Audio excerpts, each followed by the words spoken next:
Yan, no? Tapos dito mga Q, meron ditong gasoline station. Ayan, no? Tapos dito merong tindahan, hardware. Remilia Hardware. Ayan, shoutout po. Then, patitikimin ka lang ng siguro mga 50 meters na semento. Tapos, rough road ulit. O, diba? Ayan, pinatikim ka lang pala ng magandang sasakyan tapos rough road ulit. Ayan. Ba't kaya hindi nagtutuloy-tuloy yung ano, no? Ano kayang reason yan? Ayan.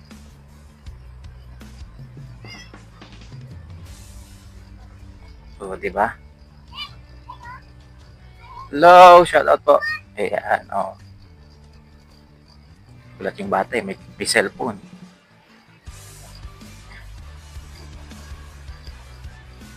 Ayan, o, diba? Dito mga kayo, pwede kayong mag-shortcut dito. Ayan, pwede nyo labas nito, balitin na, gano'n. Ayan, basta marami kayong lalabasan dito, guys. Paano lang naman ito eh. Ayan, yung mga kalsada dito, guys. Ayan, marami ka namang lalabasan. Ito, pag tuloy-tuloy ka, pwede kang labas, balite. Ayan, kung mga nagsushortcut ka, ayan, sa mga walang lisensya, de joke lang. Oo naman, yung mga walang lisensya guys, dito talaga dumadaan lalo pag may mga nakabantay dun sa ano, sa istansya, gano'n. Ayan. Sir, hugas pa rin dito to?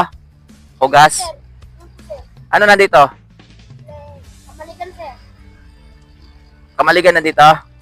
Di ba hanggang dyan sa may tulay? Tubahan dyan, sir. Natubahan na. Pulbiri yan, sir, ng kamalikan. At saka hugas? Hindi na, sir. Dito lang ako yung lupas, sir. Dito lang? Sige, sige. Thank you. O, diba guys? Alam na alam ng mga bata. Ayan. So, hindi ko alam guys kung kamalikan or hugas pa rin dito. Pero sabi kasi sa atin ni Sir kanina doon, ay sa may tulay na yung boundary ng Kagiyaw, Hugas, at saka Kamaligan. Ayan na yung tulay, oh. Ayan, malapit na tayo.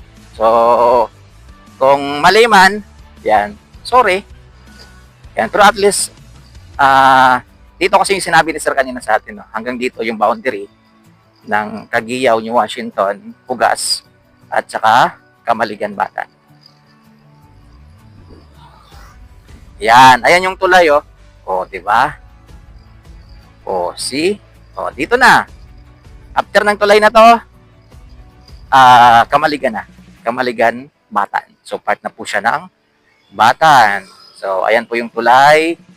Ayan, oh. Ganda ng tulay, oh. Taas. Ayan. O, ayun, may bundok. Ayan, oh. Sa kabila.